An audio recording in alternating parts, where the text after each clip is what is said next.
Hello, today we'll be doing Layers of Stardust. This is a continuation of Prince Almeisan's route.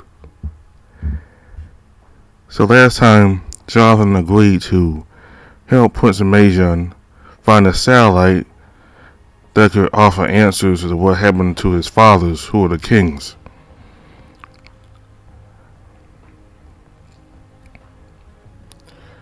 They've been missing for a long time, and he believes that, and Prince Almeisan believes that this satellite, which I believe is a human-made satellite, could answer questions as to what happened to his fathers. He still believes his fathers are alive somewhere. And I think Jonathan wants some answers as well from the satellite about him and his people, humanity.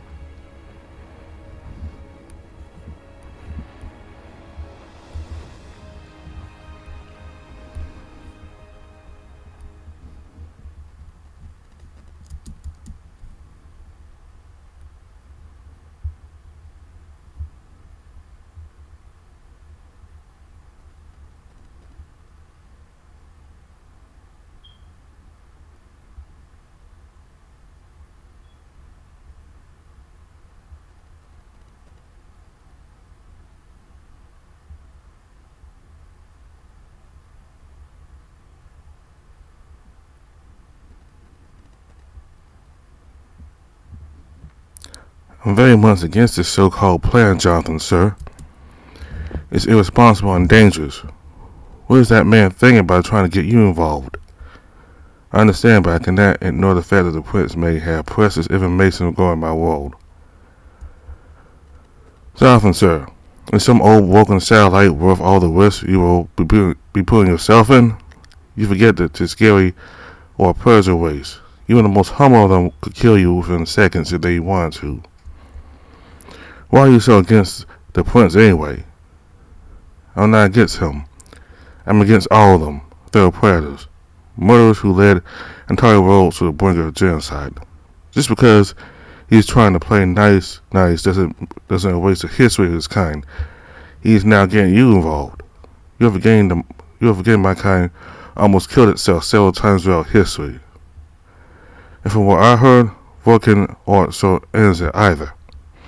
I'm not here to lecture you or argue with you, Madness, but I would like to have your support. If it's some broken satellite, I'm sure you'd love to be the first one to access its data banks. Madness decided, of course, he would. Of course, I have your back, Jonathan.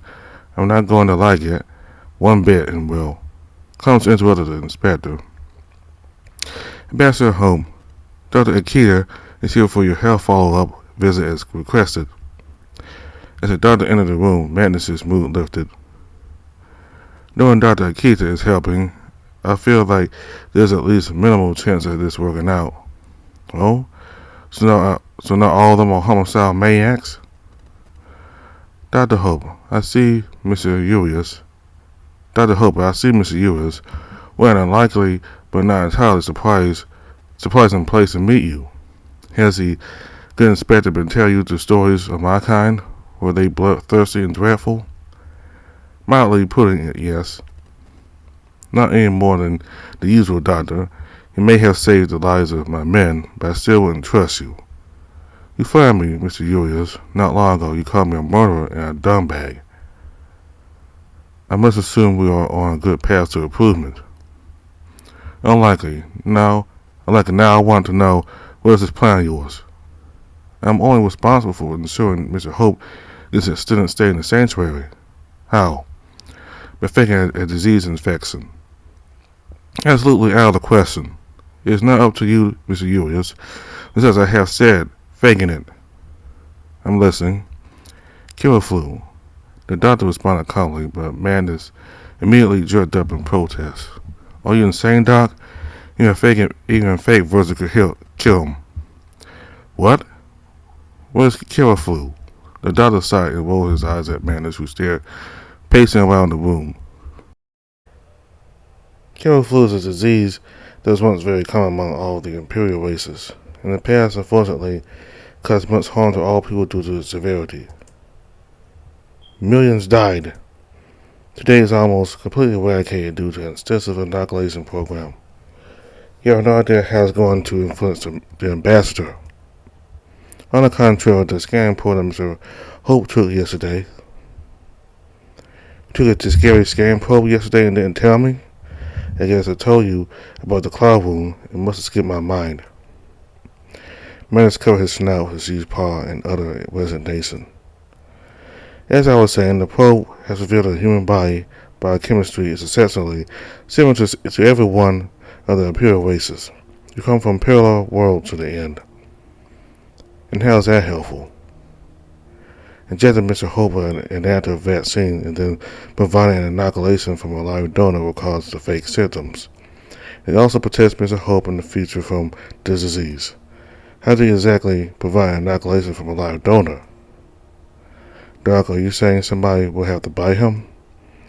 I'm not saying anything. However, the prince has taken responsibility to reduce the discomfort Mr. Hope will have to go through. I still don't understand how is this a plan. It's simple, Mr. Hope. No, it's not. You saw the claw wound on the bastard's arm, Inspector, yes? Yes, and what about it?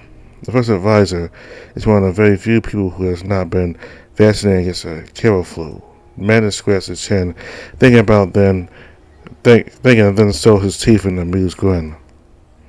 Oh, that sneaky bastard. You're going to pretend Jonathan is sick. Blame on the first advisor and give them both quarantine within the sanctuary so Jonathan can see the artifact. That's a vast oversimplification, but yes, Monsieur. Jonathan looked at Manus confused. As much as it twists my fur, must admit I like this plan. Well, great, at least one of us does. You are not the one who will get injected with a virus in the bitten by a polite tiger-like alien creature. The doctor giggled at Jonathan's words. I can promise you, Mr. Hope, you are in a safe paws.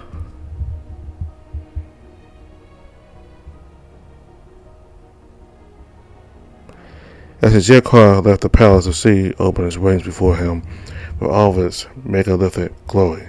The buildings were so gigantic that they held their own miniature societies, with shops, administration, sectors, security, even parts and leisure centers. Flying over what seemed like the trade district, Jonathan noticed many colossal boulevards, filled with different races and elaborate colors and shapes. Surrounded by sculptures and parts painted with marvelous colors, the city seemed like an artist created. Every corner was designed to be beautiful, and beautiful it was. Soon Jonathan saw a vast complex that was unlike anything around it. Its architecture was very different from what he had seen before. Its nature-inspired lines, gentle colors, and completely different materials. This Jonathan assumed must be the scary embassy, or the whole complex that held within it. He thought how the city conglomerated its population within those mega buildings that offer almost anything from its inhabitants. Jonathan's arm felt sore from the injection the doctor performed early this morning. The additional medicine he applied on the claw wound assured him there won't be any harmful side effects except for some temporary unwellness, mild cold-like symptoms, just enough for the plan to work. The prince would still have to carry out the most crucial part of the plan. His role was to play along just long enough. Lucifer was taking care of everything within the embassy and dealing with Manus, and Manus was dealing with himself. When Jonathan arrived, the jet car went through all the safety landing procedures. The doors finally opened and Ambassador was welcomed by a familiar voice behind an unfamiliar mask. Ambassador Hope, it's our pleasure to escort him to the meeting with Sai Sabu. Yes, is that correct? I remember her voice, but the mask hide your faces. Indeed, Ambassador, as part of our ceremonial gear, you know Sir Sabu. This fellow here is Tarf Sabu. He is a new one who only joined our group recently. I'm glad to see you both again. I hope everything's well with you. How are the prince and Advisor Saif? You're both well, and we hope you are. That's the way that Jonathan to follow. The building housed a whole new world nested in a marvelously designed building that reminded him of a tropical forest that has overgrown a large city. The course led him through a gate connected with the entire market and a small city enclosed within the building complex. It was stunningly beautiful.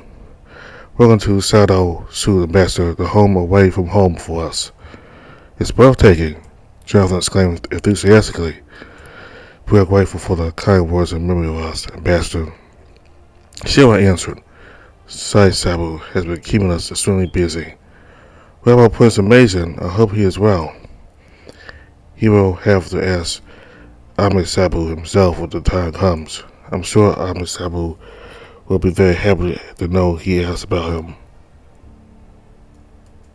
Sai Sabu has been putting much work on his shoulders. He doesn't have the time to train with us. Who is going to keep us battle ready? Ambassador, I heard you tell stories. I heard humans are storytellers that have libraries dedicated only to that. Yes, Ambassador. Sai Sabu said you know many stories from Earth's books. I do. I am an avid reader and have an excellent memory. Was there some time after I meet with Advisor Saif, I'll tell you a story or two if the day allows, as long as Prince Almeisan doesn't mind. You hear Tar Sabu story time.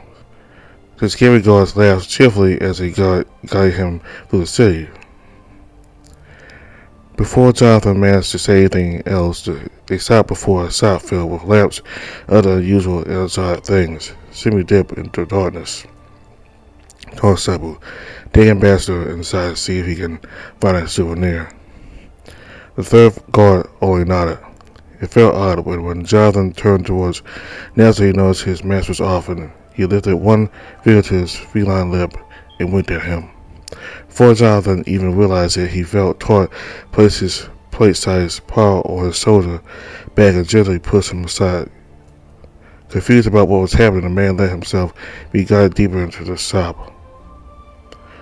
There was no reason not to trust either Seraph or Nessa, right? Suddenly Tar pushed Jonathan away from the central part of the shop into a corner filled with saddles, then a few flashes of light.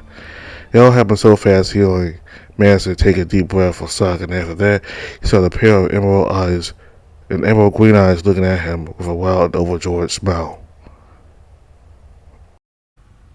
Jonathan asked me. He nodded slightly again, lifting a hand to his heart. By all the gods of the sky, you scared me, Almeisan. Jonathan exhaled. Is that how you greet a prince, Jonathan? Almeisan chuckled. Suns and stars, Jonathan. He did as Lutra told him. He placed the right hand on his chest and then lifted it to the forehead. She assured Jonathan that's the best way to greet the prince in private. Almeisan slowly lifted his palm-sized paw and placed it on his shoulder. Then to Jonathan's surprise, Almeisan touched his face for a moment and then backed away, leaving the man a bit embarrassed. Almeisan smiled, showing his teeth. Where did you learn this, Jonathan? Have I done something I shouldn't have? The prince thinks somebody who both may have tricked you, Jonathan. This is not a greeting one would casually use. It's what my secretary told me. It's a customary greeting I should use when I see you. Jonathan felt his face turn broader red. And what greeting did you ask her about, Jonathan? I have asked. Oh. Suddenly he realized what Lursa may have understood. A prince is curious. I have asked about customary greetings for the scary customs when giving gifts. Jonathan, the aeronaut of tricksters, they will play him like an instrument. But you said gift? A prince never receives gifts. Why are we hiding in the saddles? The prince thinks it's a calm spot to talk before you arrive in the palace. This invites trouble. Does advisor Saif suspect anything? And what is the plan when I arrive to the palace exactly? The prince let a deep sigh out. A prince sometimes needs to take things into his own two paws, Jonathan. Say Sabu thinks I'm too fast in making stupid decisions. He will lock his entire place in a secure cage, feeling somebody may see the world and hurt themselves. What does he know? But this is important. A prince would like to hear about his gift. Jonathan laughed, feeling entertained by the prince's plea. Well, I don't know. Maybe we should run to our meet with Advisor Saif. Jonathan Nesme. He are playing games on my patience. Why would you tease so? Almost begging to know.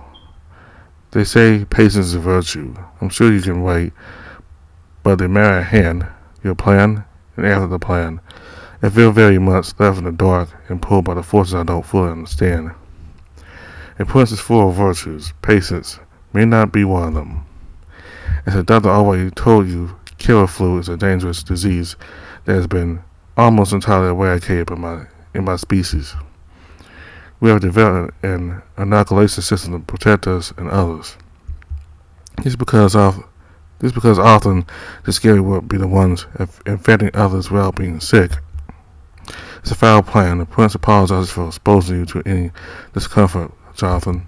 However, you are the only one who can help me, even if this means playing Saif Sabu. Why is Saif so against all this, and me especially? Saif Sabu isn't against you, Jonathan. He is against the idea of the prince trying to find his family. He treats the prince as his child and is afraid this will end up badly. Saif Sabu isn't a bad person. He just thinks differently than the prince. Almeisan touched his nose and added resigned. I am as ready as I can be. But what do you need me to do now? I think hand will be the best for a bite. Almeisan tilted his head curiously. Who gave you such an idea, Jonathan? Magnus, my security inspector, said the only way for a live inoculation donor to transfer would be by a bite. It is not the only way. Why do you think I would want to hurt you? What do you mean? I resigned. Jonathan, I hope you can forgive me. Jonathan didn't understand what the prince was talking about at all. However, the massive figure suddenly leaned over him, pushing him onto the wall behind. These large paws holding him in one place tightly, and Almeisan kissed him. His feline lips were brusting over his, the whiskers tickling his cheeks. A large, strong tongue was pushing its way into his mouth. He didn't fight at all. Jonathan just let him take the lead. Somehow, his hands found their way to Almeisan's massive arms, gently embracing them. When they finally moved away from each other, Jonathan felt lightheaded. Almeisan seemed to have lost his princely attitude now, being more of a same kitten, trying to avoid the ambassador's eyes. I'm sorry, Jonathan. The prince will resign himself to waiting for the moment we can meet when Saif Sabu releases you. Jonathan cleared his throat gently. I am not taking offense, Ami. Don't worry. Our time together has come to an end for now, Nesme. The prince needs to run to his duties. Before you go, please tell me what does that grin means. I feel like I've done something bad. I don't want to offend anyone. Almeisan thought for a second and responded with a gentle, patient smile, finally looking into Jonathan's eyes. Suns and stars is an old way of greeting somebody you are close to and are happy to see. This is as much as the prince is going to say. The prince only showed his teeth in a mysterious smile. He backed away with a nod of his head before disappearing into the shadows. Jonathan waited in silence in the semi-shade, looking at the glistening, colorful lamps of the shop and listening to the sound of his heartbeat. Is he thinking? Was he thinking at all? There were rambling doubts that this was going way too fast, but did it matter? Probably not. And for once, Jonathan was glad he wasn't thinking. We had news that Sheriff Sabu got called to the palace. So much has happened today, Jonathan Sabu. Sebastian's voice flooded the shop. The Nessus followed suit. Have you picked the souvenir yet, Ambassador? Jonathan smiled like a crazy man to himself, touching his beard and lips. Yes, I have. It was worth the visit. Jonathan said to the guards as he exited the shop. He must have smiled a bit too much, because Siraf and Nezel exchanged looks. The two scary guards guided Jonathan through a beautiful exotic complex. He saw countless members of the scary race of all ages and gender. Some of them, as he was warned before, were partially new to dress in a way that didn't need much imagination. Jonathan wasn't phased at all, and even the skimpy outfits were beautiful. What he saw confused him. The scary were considered the most technologically developed race yet. The architecture seemed humble. It was intertwined with nature, but Jonathan has learned never to judge a book by its cover only. He suspected the simple facade hidden in complex, sophisticated technology. Ivory walls surrounded them with tall windows that enabled the light to flood the structure. Jonathan didn't have a single moment to stop and take in all the views. Right at the end of the long corridor leading to a single magnificent door stood Saif. His expression darkened. There was a nervous twitch to his stance. Ambassador Hope. Jonathan nodded his head and greeting. First advisor. There was uncomfortable silence for a moment. Nestle coughed to break the tension. I hope you can forgive me for the accident that has occurred yesterday. I accept your apologies, First Advisor, and as a gesture of good faith, I will omit what has happened. I'm glad to hear this, shall we? However, the elderly Tiscari furrowed his brows. Jonathan was sure he wasn't used to being interrupted. For the good of the relations between our species, I would suggest kindly for the advisor to consider his approach more carefully. Humans can be very forgiving. However, we don't respond well to veiled threats, assault, and intimidation, primarily when related to baseless speculations. It was hard to read Saeed's feline face as it remained motionless, and the only change was his eyes getting narrower as Jonathan spoke. Even his long, tiger-like teeth started showing slightly, but Jonathan didn't falter, looking him directly into the eyes. But at the end, Saif erupted with laughter.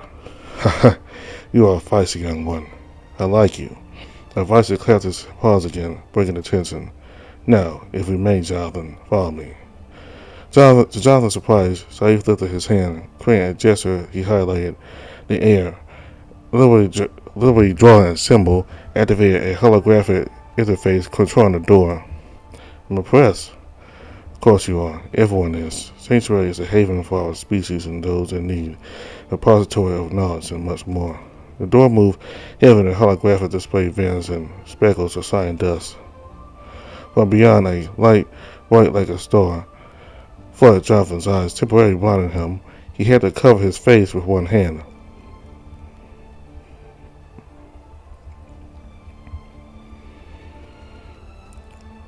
Welcome, Ambassador, to a place where only those deemed worthy step foot, the royal palace and the seat of the elder tree. The saplings follow us to every world we visit as a reminder of home. Jonathan looked around at the scene that seemed to come from a mystical tale of faraway exotic lands. The palace seemed like a lost city within the city. Platforms and terraces connected streets, sidewalks, houses like temples, and the famed elder tree surrounded by waterfalls and gardens. For Jonathan, it felt like he found Shangri-La or Atlantis so much. It was hard to contain the excitement. Saiz observed him quietly, giving the man enough space and time to take it all in. When my people invite others into our home, we expect them to learn. So, Ambassador, you will learn. Pay attention and listen and ask questions if necessary. I can imagine most will be unknown to you, as we are aware humans are still quite undeveloped.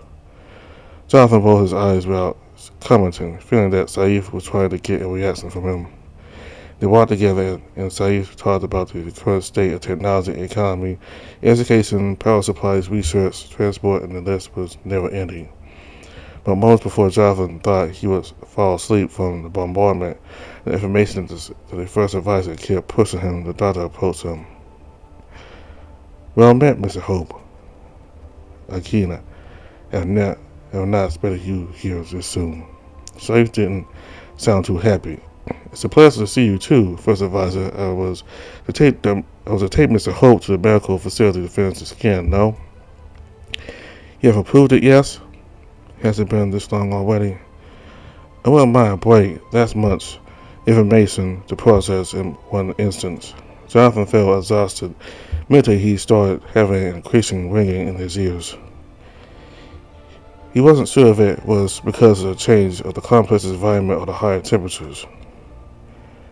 The sanctuary felt like a hothouse to him. Yes. Well, we have covered more than I was expecting for you to be able to comprehend. Yes, maybe a break is a good idea. Jonathan was about to agree, but suddenly the world shifted in a roller coaster of word colors, and the ceiling became the floor. The air felt like a thick fog. Suddenly, his legs gave up. Jonathan thought he was going to hit the floor hard, but it never happened.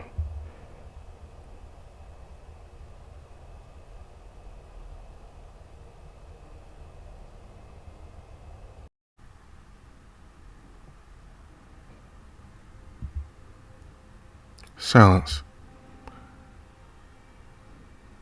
Peace. Emptiness. Why are you back here, brother? Why are you back here so soon? I thought you were on a mission. Silence. Jonathan, why are you back here?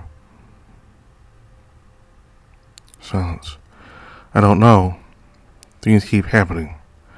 I don't seem to have any control over my life anymore, but then again, I never had, have I? No, you never had. Neither did I or anyone else. We were thrown down the current on the eternal wise. You can't do anything. But why? Because that's how the universe is made. I don't like this universe very much. Is this because of your mission? Maybe. Never ever goes as I expected to go. So you decide you can see the end of it before it even begins? What if you let your wildest dreams take charge for once? Wildest dreams, huh? Wildest dreams. Just like you remember me. Even if this is just pretend, you remember me, painted among the tapestry of the stars. So why not try? Silence. If I do, even the heavens won't be able to stop me then.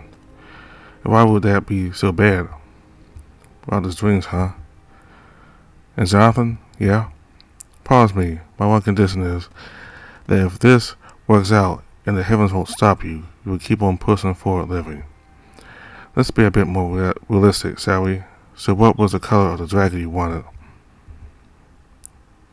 I don't know if I can. These memories keep following me around. You keep forgetting red light spells danger. You keep pushing towards it. I think I lost something along the way. Could you please remind me? There isn't much I can do. It's your mind, after all. Please.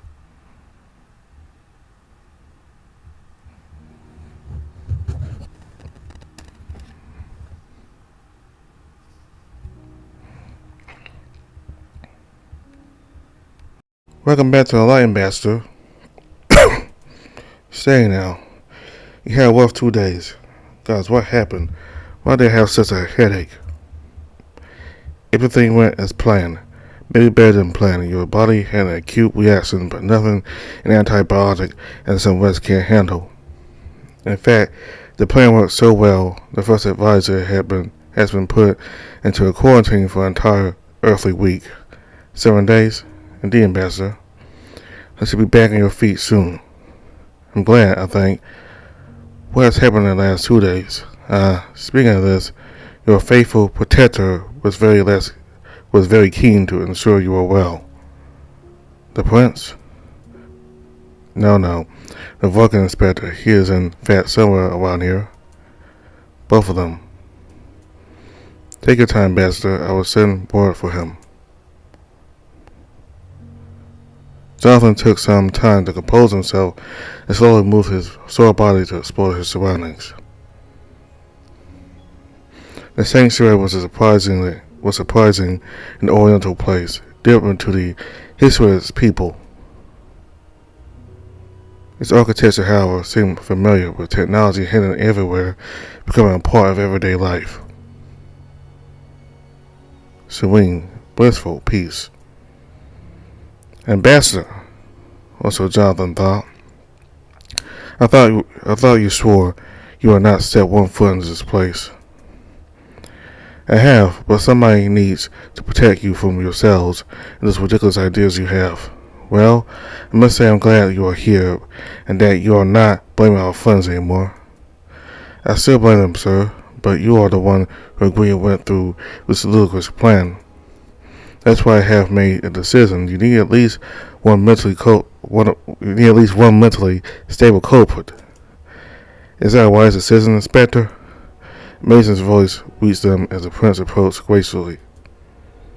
Your Royal Highness, Ambassador. Your Highness, my apologies. I have not insinuated anything. I am sure you did. The prince is unsure how much trust he could put in a Vulcan. How's that supposed to mean? You have, Inspector. To my knowledge, I informed the human doctor about the condition of the ambassador. Madness, what have you done? I have only followed protocol, sir. Great mistake, especially since he was the one responsible for the previous misfortune that had befallen Jonathan. What? In all due respect, Your Highness, that's ridiculous. The doctor was thoroughly checked by the Imperial security forces.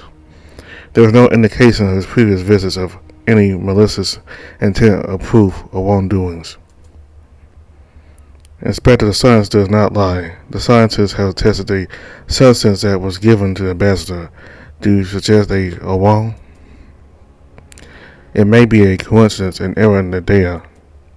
Why, Inspector? Because though it is scary. Your Highness, all due respect, it's my job to ensure anything that endangers the ambassador is thoroughly checked. I need proof and solid evidence. Even with the results from your scientists is just pure speculation. Jonathan noticed the stare match between those two and had to interrupt somehow. Madness, why don't you ask for the result there and just check it and see if that's true?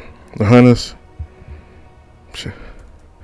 It's amazing. Alan has been a friend of mine for many years. I understand your concern, but I would want to be completely sure before I start throwing accusations around, especially as hurtful as those. Nevertheless, we should remain vigilant. Is that correct, Madness? Jonathan could see the inspector chew his words for a few seconds. It's the only logical thing we can do, sir.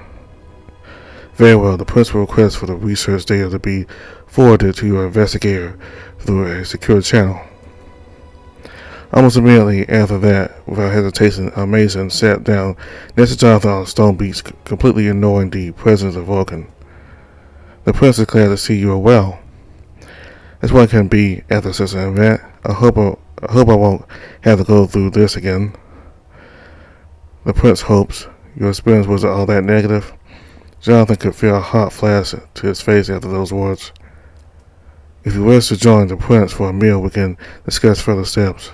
You are the investigator, if you trust him. I do. Let seem relieved and happy. But Prince Almeisan, it seems that there is some animosity between you and the inspector that I'm being pulled into the center of, and I don't want to be. You will need to learn to work together. And you, Madness, the same goes to you too. The prince will consider this. It is not an unreasonable request. We have a common objective. It is much more important to me. That's why the prince has brought you, Ambassador, a gift. Consider it a peace offering. A gift? A gift. Almeisan produced a small weapon he had hidden all this time. He passed it to Jonathan. What is it? It was a small fist-sized box. Open it. Almeisan gently pushed. There was an odd look of excitement and expectation in his feline eyes. Madness started chuckling when Jonathan unwrapped a gift that revealed itself to be a damaged white mug. He slowly gently caressed it with his fingers, turning it around until a fair logo revealed itself. Is that it? Where did you get this? Do you know what this is? It's been aboard the craft, the one the prince has brought you in the sea. Craft? I thought it was an old satellite. It is not. It is a rescue shuttle? The prince is unable to answer. The design is unfamiliar. It is a part of some kind. A lifeboat? Are you certain? The prince wouldn't bring you here if he wasn't. This changes everything. Why? What is it? Jonathan passed a mud of madness. Prison Almeisan, if you are correct, this mug, it came from the Pathfinder. And we are going to find it.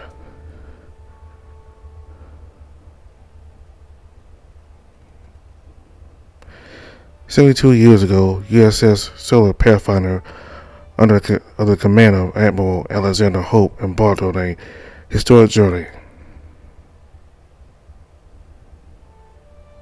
Their objective was to reach Alpha Centauri to test a new quantum displacement drive. Shortly after, all communication was lost.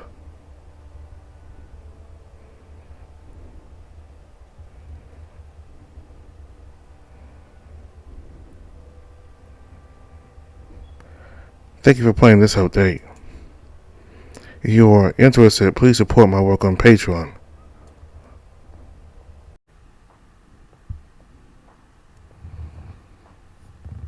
So the mug came from the USS Pathfinder, which was a shuttle 72 years ago, commanded by Alexander Hope, who I assume is Jonathan's father or grandfather. They're definitely related to Jonathan.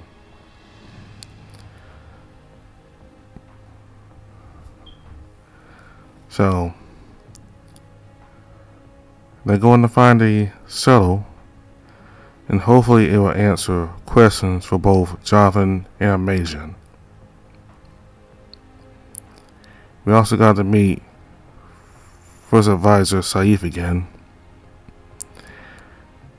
While he did apologize to Jonathan, and while Jonathan did accept his apology, the relationship between the two certainly is very tense.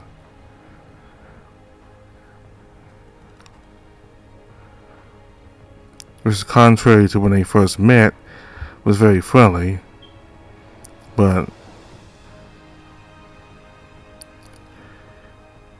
you can tell by the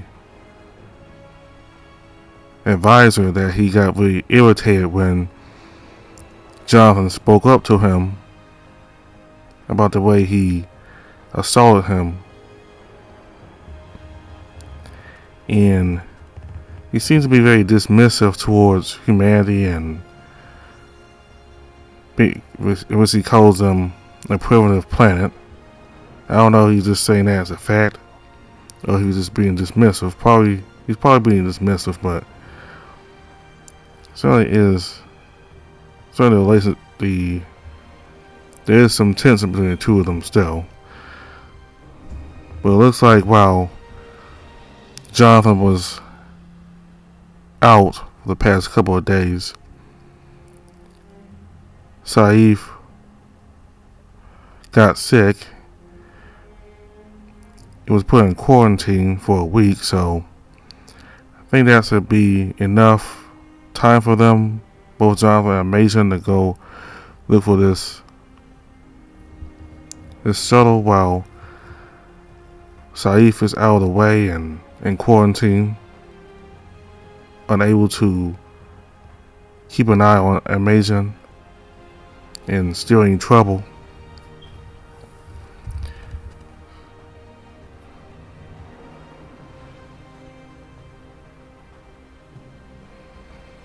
And the dreams that Jonathan has with his sister, I might be wrong, but I think he's able to communicate with her, so like in the afterlife or a different dimension of some kind. So I don't think his sister is truly gone, in the sense that she no longer exists. I mean, she's dead, but I believe sees different kind of dimension, I guess. And somehow I guess Jonathan was able to talk to her through his dreams and through different dimensions, I guess. I'm just speculating. I'm not sure. Probably wrong, but anyway. We're done with Prince Almeisan's route for now. Whenever an update comes out of his route, I'll have a video for it as soon as possible. So the next time we come to Layers of Stardust, we will go back to the scene with the Doctor, Madness, Prince Almeisan, and Prince Lennon all of them meet together. We'll go back to that scene and we'll pick Madness, since he's the only route that we haven't started yet. His route so far has the most content. It's a little bit longer than Prince Almeisan currently, so I should be able to have 2 or 3 videos of that out in the coming weeks.